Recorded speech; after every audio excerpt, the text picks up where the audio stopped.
ค่ะกราบสวัสดีFCทั้งช่องของสงกรานต์นะคะมื้อนี้จะมีแนวทางตำล่าวของพอบ่ประสงค์บอกออกหน้ามาฝากค่ะพี่น้องขอโทษขออภัยเด้อค่ะมื้อนี้บ่ได้ยินเสียงสัมภาษณ์เพิ่นแอดโทรศัพท์แอดมีแต่กลมเว้าบ่เบิ่งโทรศัพท์บ่รู้ว่ามันฮ้อนตอนไหนตัดออกหมดพี่น้องลบไปหมดเลยโทรศัพท์ก็เด้จักว่าเป็นอีหยังพี่น้องเอ้ยก็ได้บ่มีเสียงสัมภาษณ์เพิ่นนะคะขอโทษขออภัยค่ะสัมภาษณ์จนว่าสิจบแล้วก็ว่ามันเห็นอยู่ดิพี่น้องก็ว่ามันเห็นว่ามันทายถ้ำใดเป็น5-6นาทีแล้วบัดมาเบิงบ่ติดพี่น้องเอ้ยงึดบ่มันเสียไปใส่ก็งึดอยู่เด้อนี่โทรศัพท์จังไหนจังลบชิปไปเลยว่ามันถ่ายได้ตอนสัมภาษณ์เพิ่น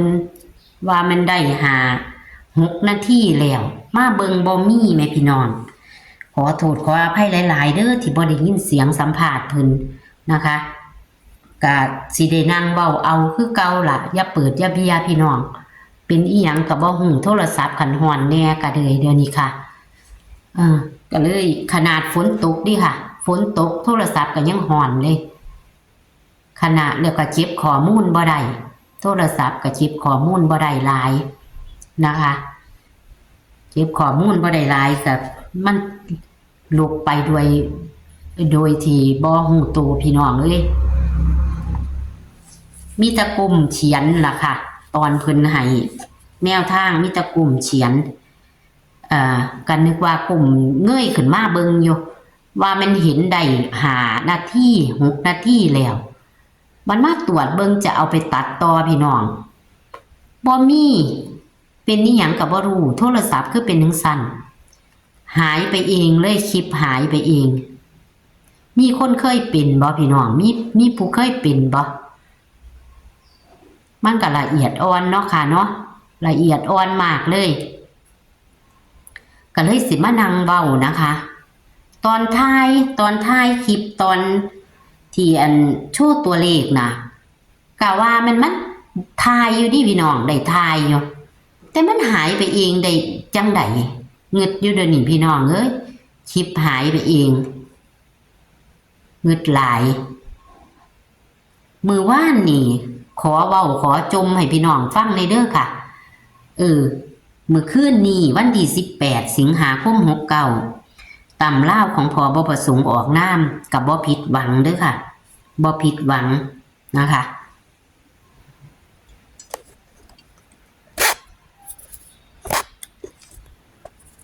นี่ค่ะกำลังฮ้อนขึ้นมาอีกแล้วโทรศัพท์ก็เลย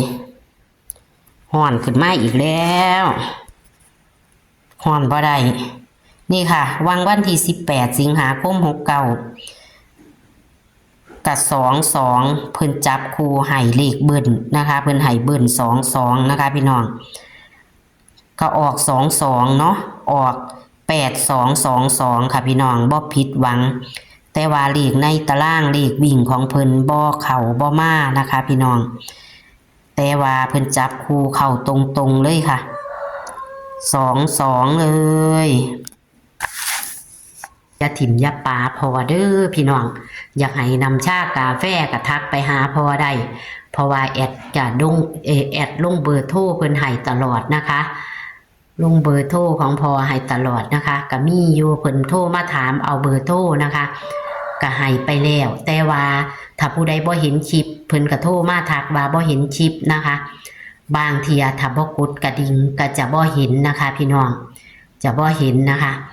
เป็นกำลังแรงใจให้พอโดยการกดไลค์กดแชร์ในเด้อค่ะพี่น้องและเป็นกำลังแรงใจให้กับทางช่องนะคะให้ได้หาตัวเลขได้ติดมาให้พี่ให้น้องนะคะตำล่าวกับพอผู้ประสงค์ออกนามกับบ่ผิดหวังวันที่18นะคะที่ผ่านมาก็คือเข่า22ตรงๆนะคะ วันที่19นะคะพี่น้องวันที่19เพิ่นก็ให้มาแล้วค่ะพี่น้องให้มาแล้วนะคะก็วิ่ง4กับ1นะคะเน้นที่4เด้อพี่น้องเพิ่นเน้นที่4เลขดับเพิ่นก็อยู่ดีนะคะเลขดับก็เลยเลขดับก็อยู่ดี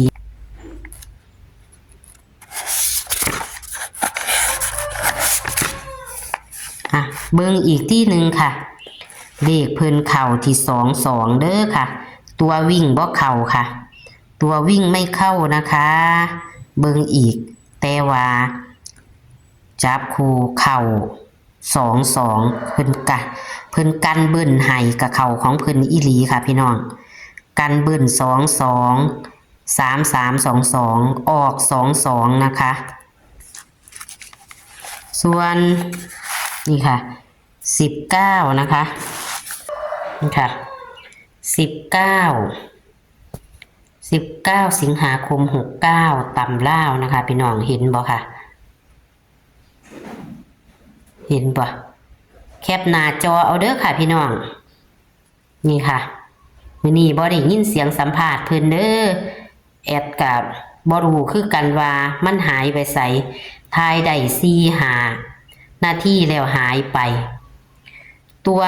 วิ่งก็คือ4กับ1นะคะเพิ่นให้รูด4นะคะรูด4จับคู่45 46 42 49 15 16 18 19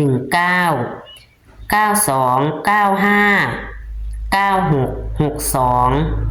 62ตัวเน้นคือ45 42 18 19 92 95นะคะเน้น6หางค่ะพี่น้องส่วนกันเบิ้ลกับ4411ส่วนเลขดับบนรางก็คือ53 35เด้อค่ะพี่น้องดับอยู่เด้อค่ะออกทีเดียวคือ8008นั่นแหละค่ะพี่น้องนี่แหละค่ะหน้าจอค่ะกะหวังว่าจะได้อีกเนาะก็คือเฮาทายไปแล้วมีเสียงสัมภาษณ์พอไปแล้วแต่ว่าบ่มีจะไปตัดต่อบ่เห็นฉิบพี่น้องงึดคือกันว่าไปใส่ทายคักๆทายได้5-6นาทีแล้วนะคะจะไปตัดต่อบ่เห็นฉิบที่สัมภาษณ์พอก็เลยได้มานั่งเว้าใหม่พี่น้อง